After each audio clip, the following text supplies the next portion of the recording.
दोस्तों आज मैं आप लोगों के लिए लेके आया हूँ एक श्रापित थाई हॉरर लेटेस्ट मूवी जिसका नाम है मोई द प्रॉमिस्ड। ये मूवी हमें दिखाएगी कि कैसे हमारे को हमारी गलतियों का भुगतान किसी ना किसी तरह करना ही पड़ता है। तो मेक श्योर वीडियो को पूरा लास्ट तक देखना क्योंकि मूवी अच्छी थी और आपको पसंद आएगी। अगर आप लोग चैनल पे नए हो तो मेक श्योर कि सबसे पहले चैनल को सब्सक्राइब कर दो और वीडियो को लाइक करना तो बिल्कुल भी मत भूलना, क्योंकि अब हम देखने जा रहे हैं मोई द प्रॉमिस्ड मूवी की एक डरावनी कहानी। तो ये कहानी शुरू होती है एक हॉस्पिटल में, जहाँ पे गट नाम का एक लड़का हॉस्पिटल में अपने पापा से मिलने के लिए आया हुआ था और वो अपनी माँ से मैसेजेस पे बात कर रहा था। गट की माँ अपने बेटे से मजाक कर रही थी कि भूतों वगैरह से सावधान रहना, बट माँ और बेटे दोनों को ही भूतों पे यकीन नहीं था। पर गट जब अपने पापा के कमरे की तरफ जा रहा था तो लाइट्स फ्लिकर करने लगती है और हम लोग उसके पीछे एक आत्मा को देख पाते हैं। एंड देन एक हॉलवे में कट लेते ही उसके सामने आ जाता है उसका पापा, जो अगले ही पल गायब हो जाता है, जिससे हम लोग समझ जाते हैं कि कुछ तो गड़बड़ हो रही है। और गट अब घबरा जाता है क्योंकि उसके आसपास असलियत की पैरानॉर्मल चीजें हो रही थी। खैर गट पहुंचता है अपने पापा के पास, जहाँ पे उसका पापा अचानक ही उसे पकड़ लेता है और बोलता है कि गट को मोई के सामने भुगतान करना होगा लामपन हाउस जाकर, जिसके बाद गट का पापा मारा जाता है और गट के होश उड़ जाते हैं। अब सीन जाता है पास में, जहाँ पे हम लोग देखते हैं एलिस को, जो गट की माँ है और उसका पति है अगस्त। एलिस प्रेग्नेंट थी और उसे पता चला था कि उसका पति ने उसे चीट करा है और इसलिए वो रो रही थी। खैर अगस्त वादा करता है कि वो उस औरत से फिर कभी नहीं मिलेगा, पर हम लोग समझ जाते हैं कि इन दोनों का रिश्ता अच्छा नहीं था। वापस प्रेजेंट में हम लोग अगस्त के फ्यूनरल को देखते हैं, जहाँ पे गट बहुत ज्यादा उदास था। एंड देन कुछ दिनों तक गट के चेहरे पे ये उदासी रहती ही है। हम लोग आगे गट और एलिस को घर में अकेला रहता हुआ देख पाते हैं, पर खैर अब क्योंकि अगस्त मर चुका था तो एलिस अपने बेटे की बालों वाली टफ्ट काट देती है। कहने का मतलब वो लंबी सी चोटी जो हम ब्राह्मणों में या फिर बुद्धिज्म रिलीजन में देख पाते हैं। उस चोटी को काटने का मकसद ये था कि अगस्त बहुत ज्यादा सुपरस्टिशंस पे विश्वास रखता था, पर एलिस ऐसी नहीं है। पर खैर चोटी काटते ही एलिस का हाथ भी कट जाता है। एंड देन जब वो हाथ धोने जाती है तभी अचानक ही सिंक के अंदर पानी की जगह खून भर जाता है और उसका मतलब एलिस ने चोटी काटकर बहुत बड़ी गलती कर दी। देन एलिस को शीशे में दिखाई देता है एक ताज, और वो ताज एलिस को एक डिमोनिक एंटिटी आकर पहना देती है। पर तभी एलिस को होश आ जाता है, मतलब वो खुली आंख से सपना देख रही थी और उसकी उंगली भी ठीक थी। अब अगले दिन गट स्कूल में था, पर बाथरूम में उसके साथ भी कुछ ऐसा ही होता है, क्योंकि जब वो हाथ धो रहा था तो उसे शीशे में दिखाई देती है एक एंशिएंट थाई आत्मा, जो धीरे धीरे गट की तरफ बढ़ने लगती है। एंड देन वो अपनी शक्तियों से गट के हाथ पे हमला कर कर वहां से गायब हो जाती है, जिससे गट के हाथ में आ जाता है फ्रैक्चर। सीन हॉस्पिटल में जाता है, जहाँ पे गट के हाथ में पट्टी बांध दी जाती है और अब गट अपनी माँ को बोलता है कि उन्हें उसकी चोटी नहीं काटनी चाहिए थी, क्योंकि उस चोटी को काटने का एक प्रॉपर रिचुअल होता है। गट उस रिचुअल की वीडियो भी एलिस को दिखाता है, पर एलिस बोलती है कि अगस्त अब मर चुका है और हमें उसके अंधविश्वास पे विश्वास करने की अब जरूरत नहीं। अब रात के टाइम गट सोच रहा था जो भी उसके साथ आजकल हो रहा है, जिसके बाद उसे याद आता है कि उसके पापा ने मरने से पहले मोई का नाम लिया था। जिसके बाद गट इंटरनेट पे सर्च करता है मोई के बारे में। मोई का नाम डालने पे इंटरनेट पे निकल के आता है कस्में और ब्राइब्स के बारे में। जिसके बाद गट अपनी पुरानी फोटो एल्बम देखने लगता है जो उसके पापा की थी, जिसमें कई सारे पुराने घर की भी फोटो थी। और यही जो घर है ना दोस्तों, यही लामपन हाउस है जिसके बारे में गट के पापा ने उसे बताया था। फोटोज को गट इंटरनेट पे अब सर्च करने लगता है, पर इसी बीच में अचानक गट हो जाता है बेहोश और वो चले जाता है एक सीरीज ऑफ सपनों के बीच में, जहाँ पे उसे बार बार अजीब से सपने आएंगे। सपने में सबसे पहले उसे दिखाई देती है बहुत सारी लड़कियां जो अजीब सा डांस उसी पुराने घर में कर रही थी। एंड अचानक ही सारी लड़कियों को कुछ हो जाता है और वो सारी लड़कियां तड़पने लगती है। थोड़ी देर में सब लड़कियों के मुंह से झाग निकलने लगता है और सारी लड़कियां मारी जाती है। जिसके बाद गट जाग जाता है एक दूसरे सपने में, जहां पे अचानक ही ऊपर से एक डिमोनिक आत्मा उसके ऊपर आकर लटक जाती है। गट हिल भी नहीं पाता और वो डिमोनिक आत्मा उसके हाथों को पकड़ लेती है, जिसके बाद गट एक और बार फिर से जाग जाता है एक दूसरे सपने के अंदर। अब गट को अगले सपने में भी एक और आत्मा दिखाई देती है एंड एक और बार वो गायब हो जाती है। और इतने ज्यादा इंसिडेंट होने के बाद गट समझने लगता है कि उसके साथ कुछ डिमोनिक हो रहा है। गट जाकर लाइट जलाता है पर फिर से उसे एक और आत्मा दिखाई देती है एंड देन अचानक ही वो लास्ट बार जाग जाता है। मतलब ये सब बस एक सपना था और वो वापस अब अपनी कंप्यूटर टेबल पे आ गया था। अब गट की माँ आती है और वो कंप्यूटर पे शार्क वगैरह की चीजें देख लेती है और वो गट को मना करती है कि अपने पापा के अंधविश्वास पे यकीन मत करो। अब आज जब एलिस जॉब पे जाती है तो एक जगह उसे दिखाई देती है एक ट्विस्टेड डांसर की आत्मा और वो बोलती है कि जो तुमने उन लोगों से छीना था वो तुम्हें उन लोगों को वापस करना होगा। इस बात से एलिस डर जाती है और उसे समझ नहीं आता कि उसके साथ क्या हो रहा है। देन उस रात को वो खुद सेम चीजें इंटरनेट पे सर्च करने लगती है जब उसे अपने बेटे के कमरे से आने लगता है शोर, क्योंकि गट अपने कमरे के बेड पे डांस कर रहा था अजीब तरीके से। गट साथ में एक सपना भी देख रहा था और वो सपना था पास्ट का। सीन पास्ट में जाता है जहाँ पे हम देखते हैं गट को जो नदी किनारे सेम डांस कर रहा था, कुछ डांसर्स को देखकर जो नदी के दूसरी तरफ थे। देन गट के पास आती है एक औरत और वो गट को टब के नाम से बुलाती है और गट उस औरत को अपनी माँ कह के बुलाता है, जिससे हम लोग समझ जाते हैं कि ये कहानी गट के पुनर्जन्म से भी जुड़ी हुई है, जिसमें गट का नाम था टब। यहाँ पे हमें पता चलता है कि उस डांस का नाम है नोरा डांस और टब को ये जानना था कि उसके पापा ने उसे नोरा डांस क्यों नहीं सीखने दिया, क्योंकि दोस्तों टब का पापा डांस टीचर था और इस बात का जवाब टब की माँ ढंग से नहीं देती। वापस प्रेजेंट में एलिस गट के कमरे में भागती है जहाँ पे वो उसे नोरा डांस करता हुआ दिखाई देता है। दरवाजा लॉक था और गट एलिस की बातें भी नहीं सुन पा रहा था। एलिस अब ताला तोड़ के कमरे में घुसती है जहाँ पे अब उसका बेटा बेहोश हो गया था। सीन हॉस्पिटल में जाता है जहाँ पे डॉक्टर्स बताते हैं कि गट अब ठीक है, पर डॉक्टर्स अब चौंके हुए थे क्योंकि दोस्तों गट के हाथ का फ्रैक्चर अब ठीक हो गया था और अब एलिस को भी लगने लगता है कि शायद कुछ ना कुछ तो गड़बड़ उन लोगों के साथ हो रही है। जिसके बाद घर आने के बाद वो अपने पास्ट के बारे में सोचने लगती है।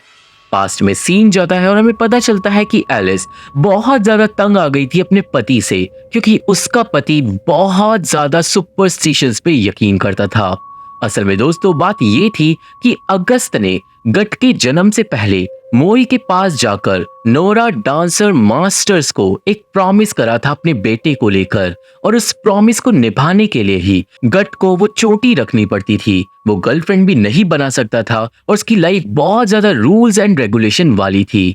इसी वजह से एलिस परेशान हो गई थी और उसने अपने पति से डाइवोर्स करने की सोच रखी थी। डाइवोर्स के लिए अगस्त मान गया था, पर उसके हिसाब से गट के जन्म से पहले एलिस ने भी कुछ ऐसा करा था जो बहुत बुरा है और उसका कर्मा उसे भुगतना ही पड़ेगा। खैर ये जो मोई की कहानी है ये हमें आगे चल के समझ आ जाएगी। वहीं वापस प्रेजेंट में अब एलिस अपनी पास्ट की गलतियों को रिग्रेट कर रही थी और सोच रही थी कि शायद उसे अपने पति की बात मान लेनी चाहिए थी। अब शाम के टाइम गट को होश आता है और वो चौंका हुआ था अपने सही हाथ को देखने के बाद। एंड देन उसे रूम के बाहर से शोर आने लगता है। वो जाकर चेक करता है और एक तेज रोशनी के साथ पहुंच जाता है पास्ट के एक और सीन में। गट को अब पास में दिखाई देता है टब, जो नोरा डांस के लिए कॉस्ट्यूम बना रहा था अपने कमरे में बैठ के, जब उसका पापा उसे ये काम करते हुए देख लेता है। एंड देन वो उसे कोड़ों से बुरी तरीके से मारता है क्योंकि उसका पापा नहीं चाहता था कि टब नोरा डांस करे। और इस बात का रीजन ये है कि जो टब था वो थोड़ा मेंटली अनस्टेबल था। टब की माँ टब को आकर बचाती है, पर जब टब को कोड़े पड़ रहे थे ना तो निशान गट के हाथ पे आ रहे थे। ये सब देखने के बाद गट वापस हॉस्पिटल में जाग जाता है और वो अपनी माँ को फोटो दिखाता है उस पुराने घर की और बोलता है कि उसे इस घर जाना है, जिससे एलिस चौंक जाती है। मतलब वो इस जगह को जानती थी। अब वापस घर पे गट को आती है अपनी क्लोजेट से आवाजें। एंड देन अचानक ही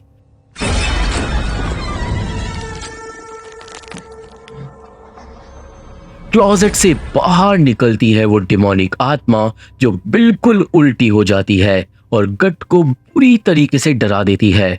तभी वहां पे एलिस आ जाती है और आत्मा हो जाती है गायब। खैर अब ये साफ हो गया था कि माँ बेटे को मिस्ट्री सुलझानी ही होगी और इसलिए एलिस गट को अब अपने साथ ले जाती है लामपम हाउस जो उस फोटो के अंदर था।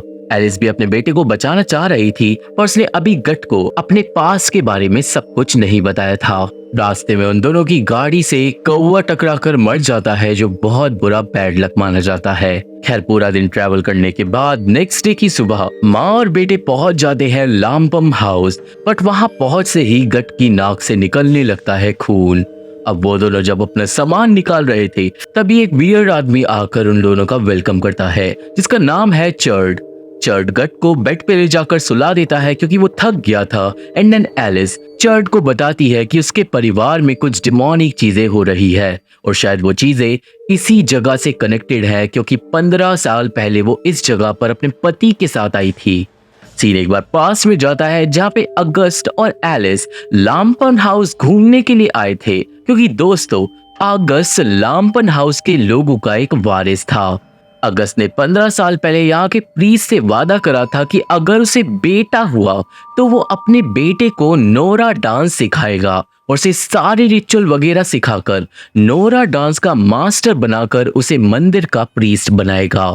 यही अगस्त का प्रॉमिस था जो ऑब्वियसली एलिस ने पूरा नहीं होने दिया क्योंकि वो अपने बेटे के लिए ऐसी जिंदगी नहीं चाहती थी। चर्ड अब एलिस को बोलता है कि जो प्रॉमिस उन्होंने करा था वही प्रॉमिस उन्हें यहाँ पर लेके आया है और अब चर्ड के हिसाब से एलिस को कुछ भी हो जाए उस प्रॉमिस का भुगतान करना ही होगा। एलिस ऑब्वियसली चर्च से मदद मांगती है और चर्च पे सॉल्यूशन था क्योंकि कुछ दिन बाद नोरा डांस के मास्टर्स वापस आने वाले हैं और वो एक रिचुअल करके प्रॉमिस को तोड़ सकते हैं। खैर जब एलिस को पता चलता है कि उसे भुगतान करना पड़ेगा तो वो पास्ट का एक इंसिडेंट याद करती है और इस इंसिडेंट में वो और अगस्त दोबारा लामपन हाउस पे कुछ सालों बाद आए हुए थे क्योंकि उस टाइम एलिस प्रेग्नेंट हो गई थी। मंदिर के अंदर उन्हें एक दूसरी औरत भी दिखाई दी थी जो अपने प्रॉमिस का भुगतान करने के लिए आई थी, पर वो औरत दर्द के मारे चिल्ला रही थी।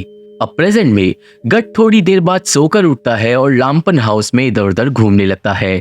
थोड़ी देर बाद गट को लामपन हाउस के आसपास ये रियलाइज होता है कि ये तो वही जगह थी जहाँ पे वो पिछले जन्म में रहता था। एंड देन अचानक ही उसे दिखाई देने लगते हैं अजीब अजीब लोग और एक अजीब सा रिचुअल जो मंदिर के पास चल रहा था।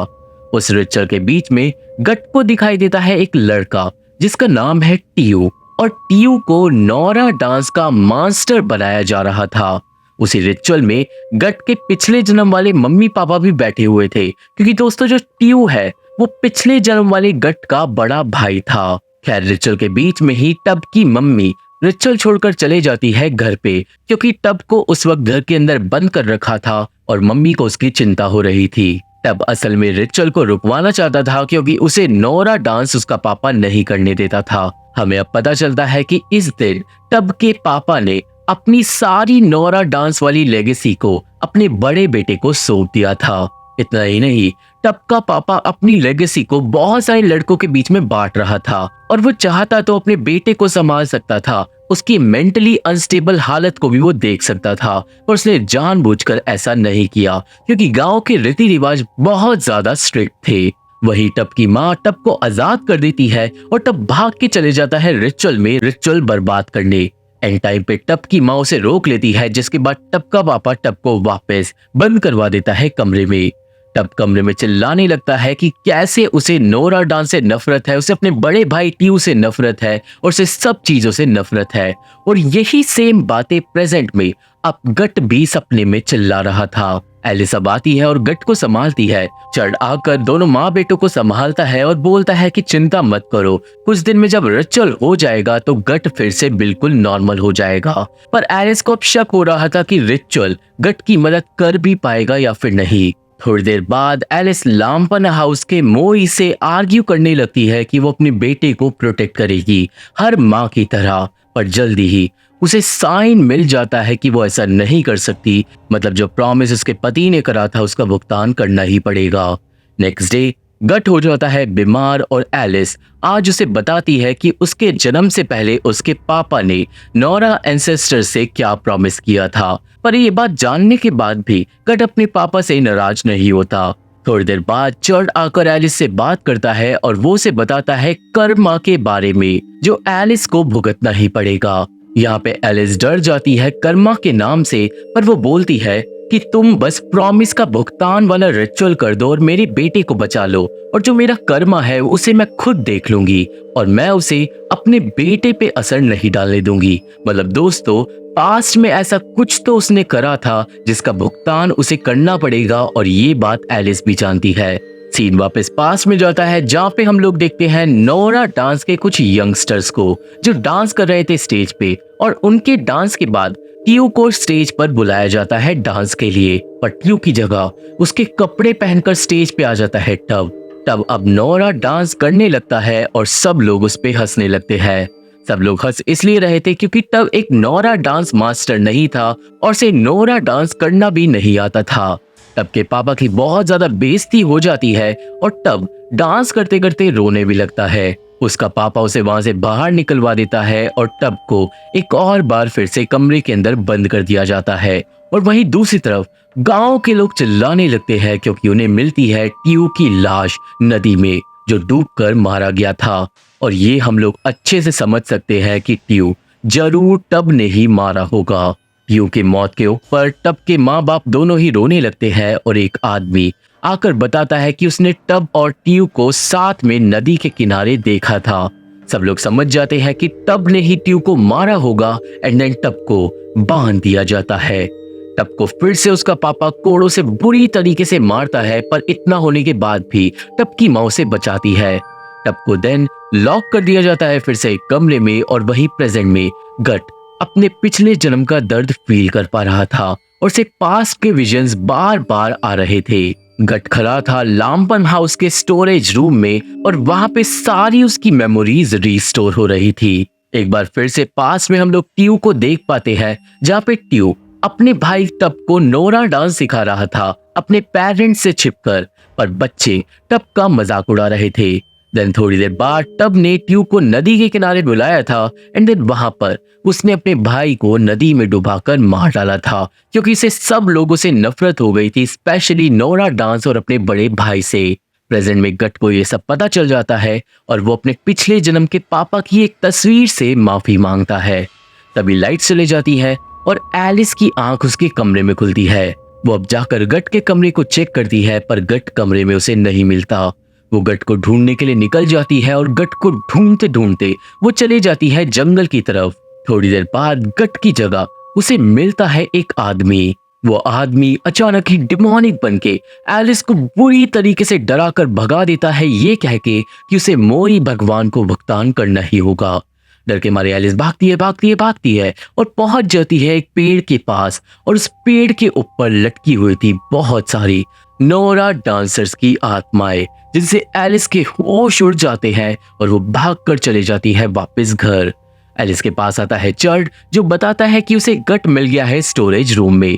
एलिस गट के पास जाती है जो बेहोश पड़ा था और अब एलिस फैसला करती है घर वापस जाने का, पर चर्ड उसे समझाता है कि बस थोड़ा और इंतजार कर लो क्योंकि कल ही रिचुअल वाला दिन है और रिचुअल होते ही सब कुछ ठीक हो जाएगा। थोड़ी देर बाद गट को होश आता है और एलिस बताती है कि कल रिचुअल हो जाएगा एंड देन वो लोग घर जा सकते हैं। अब नेक्स्ट डे चर्ड एलिस को बोलता है मंदिर के स्टोर रूम में जाकर उसके पति का प्रॉमिस किया हुआ मोई व्रैप ढूंढने के लिए। दोस्तों, मोई व्रैप था एक चढ़ावा जो अगस्त ने वादा करते वक्त मोई भगवान को दिया था, और उस व्रैप को ढूंढने अब एलिस जाती है स्टोर रूम में, जबकि उसे पता नहीं था कि उसके पति का मोई व्रैप कौन सा होगा क्योंकि स्टोर रूम मोई व्रैप से भरा हुआ था। खैर, अब जब एलिस उन मोई व्रैप्स को हाथ लगाकर देख रही थी तो उसे अलग अलग लोगों की आवाजें सुनाई देने लगती है। कहने का मतलब हर एक मोई व्रैप से एक वादा जुड़ा हुआ था और वो जब तक ऐसे करती रहती है जब तक उसे अपने पति की आवाज एक मोई व्रैप से सुनाई नहीं देती। फाइनली उसे अपने पति का मोई व्रैप मिल जाता है, पर तभी एक और मोई व्रैप नीचे उसके पैर के पास गिर जाता है और यहाँ से सीन चले जाता है गट के ऊपर जिसे एक सपना आ रहा था। असल में दोस्तों, पास में टब ने उन सारे नोरा डांसर्स वाले बच्चों को भी जहर देकर मार दिया था जिन्होंने टब का मजाक उड़ाया था एंड देन उसके बाद टब ने खुदकुशी कर ली थी टब की लाश उसकी माँ को मिली थी एंड टब का पापा भी बहुत दुखी हो गया था और अब टब की ये पूरी कहानी सपनों के द्वारा गट को भी पता चल चुकी है, जिसे अब जब होश आता है तो उसे एक पल के लिए अपने पिछले जन्म वाले पापा की आत्मा दिखाई देती है। देन एलिस आकर अपने बेटे को संभालती है और अपने बेटे को मोई रैप दिखाकर बोलती है कि अब प्रॉमिस का भुगतान करने का वक्त आ गया है और सीन जाता है रिचुअल पे। रिचुअल में मोई के नोरा डांसर्स मास्टर पढ़ते हैं कुछ मंत्र और वो रिचुअल करते हैं माँ और बेटे पे, और रिचुअल के बीच में ही तूफान आने लगते हैं। गट की तबीयत बिगड़ने लगती है और अचानक गट के सर से खून भी निकलने लगता है एंड देखते ही देखते दोनों माँ और बेटे एक ही साथ बेहोश हो जाते हैं। जिसके बाद सीन जाता है एक हॉस्पिटल में जहाँ पे एलिस को होश आता है और उसके शरीर पे बहुत सारी चोटें लगी हुई थी। वो उठ के बैठ जाती है एंड अचानक उसे याद आती है एक चौंका देने वाली चीज। असल में दोस्तों उनका रिचुअल तो सक्सेसफुली हो गया था और जब वो और गट लामपन हाउस से वापस घर जा रहे थे तो उनकी गाड़ी का एक्सीडेंट हो गया था और वो दोनों ही लोग बुरी तरीके से घायल हो गए थे। एलिस घायल होने के बाद कोमा में चली गई थी पर वो जिंदा बच गई थी, और वहीं दूसरी तरफ गट बुरी तरीके से घायल होने के बाद मारा जा चुका था और इसका मतलब गट को बचाने की सारी कोशिशें फेल हो गई। एंड देन अब सीन फिर से जाता है पास में और हम लोग देखते हैं उस टाइम को जब वो मोई रैप एलिस के पैर के पास गिर गया था। एलिस ने उस मोई रैप को उठाया था और उसे सुनाई दी थी एक औरत की चिल्लाने की आवाज जो अपने बेटे को बचाने के लिए मदद मांग रही थी। उन चीखों को सुनकर एलिस को एक और बार फाइनली अपना वो दिन याद आता है जब उसने एक गुनाह करा था और सीन जाता है पास में और इस बार हम देखते हैं अगस्ट और एलिस को जो लामपन हाउस से वापस घर जा रहे थे प्रॉमिस करने के बाद जब एलिस प्रेग्नेंट हो गई थी। पर रास्ते में अगस्त ने एलिस को किस किया था जिसकी वजह से उनकी गाड़ी ने एक माँ और बेटे की स्कूटी को टक्कर मार दी थी और माँ और बेटे का बुरी तरीके से एक्सीडेंट हो गया था। अगस्त उस माँ और बेटे की मदद करना चाहता था पर एलिस डर गई थी और इसलिए वो गाड़ी वहां से भगाकर ले गई थी। जो माँ थी उसका बेटा बुरी तरीके से घायल होने के बाद मारा गया था, जिसके बाद वो मदद के लिए चिल्लाती रही थी पर एलिस ने उस माँ की आवाज नहीं सुनी थी जानबूझ के। एलिस को जो मोई रैप मिला था वो उसी माँ की आवाज से भरा हुआ था क्योंकि दोस्तों बाद में उस माँ ने लामपन हाउस जाकर एलिस को श्राप दे दिया था। उस औरत का श्राप ही उस मोई रैप के अंदर था और एलिस को वो बात पता चल गई थी। एलिस समझ गई थी कि वो श्रापित है और जो उसने पास में किया था उसका कर्मा उसे जरूर मिलेगा। श्राप में ये भी लिखा था कि एलिस बहुत ज्यादा लंबी उम्र जिएगी ताकि वो पूरी जिंदगी अपने किए की सजा भुगतती रहे। ये सब अब एलिस को हॉस्पिटल में याद आ रहा था पर बात इतनी सी नहीं थी क्योंकि अब उसे याद आती है अपने पिछले जन्म की बात। असल में दोस्तों एलिस का पिछला जन्म भी उसी गांव में ही था जहाँ पे टब का पिछला जन्म था, पर बात इतनी सी नहीं थी क्योंकि पिछले जन्म में भी एलिस टब की माँ थी और इसलिए वो अपने बेटे को बचाने में लगी रहती थी। जब टब ने उन बच्चों को जहर देकर मार दिया था तो उन बच्चों में से एक की माँ ने एलिस के परिवार को श्राप दे दिया था कि हर जन्म में एलिस को अपने बेटे को खोने का दर्द सहना पड़ेगा जैसी बाकी माएं गांव में सह रही थी और ये जन्मों जन्मों तक उसका श्राप चलता रहेगा। कहने का मतलब जो एलिस के साथ पिछले जन्म में हुआ था वही सेम चीज इस जन्म में हुई एंड देन सेम चीज अगले जन्म में भी होगी। हम ये भी कह सकते हैं कि ये जो कहानी थी ये एक्चुअली एलिस के ऊपर रिवॉल्व कर रही थी बट हमें गट की पास्ट लाइफ को दिखाकर चीजों को कॉम्प्लेक्स करने की कोशिश करी गई थी।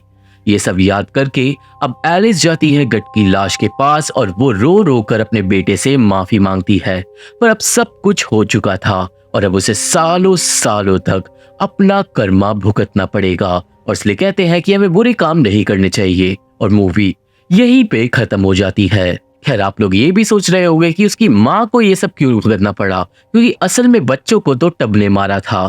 तो असल में बात यह है कि जो उसकी माँ थी वो अपने बेटे का पूरा सपोर्ट करती थी। वो अपने पति को टब को मारने भी नहीं देती थी, वो उसे सजा भी होने नहीं देती थी और जब टब ने इतने सारे मर्डर्स भी कर दिए थे तब भी उसकी माँ अपना माँ वाला प्यार अपने बेटे को दिखा रही थी और इसलिए जो बाकी माएँ थी उन्हें गुस्सा आ गया था और इसलिए लग गया था एलिस को श्राप। तो ये थी explanation movie the promised movie की, और मुझे आशा है कि आप सभी को ये मूवी समझ आ गई होगी और मेरी वीडियो पसंद आई होगी। ये मूवी देखनी है तो मेरा टेलीग्राम चैनल ज्वाइन करना होगा। मेरे फेसबुक पेज का लिंक और बाकी social media link description box में मौजूद है। तो अगर आप लोग मेरे से जुड़ना चाहते हो और मेरे से बात करना चाहते हो तो वहाँ पे फॉलो जरूर कर सकते हो। वीडियो पसंद आई हो तो वीडियो को लाइक करके और चैनल को सब्सक्राइब करके हमारा सपोर्ट जरूर करना, क्योंकि इन्हीं चीज से हमें हेल्प मिलती है। और मैं आप लोगों से मिलता हूँ अपनी अगली वीडियो में, तब तक के लिए थैंक यू, बाय बाय।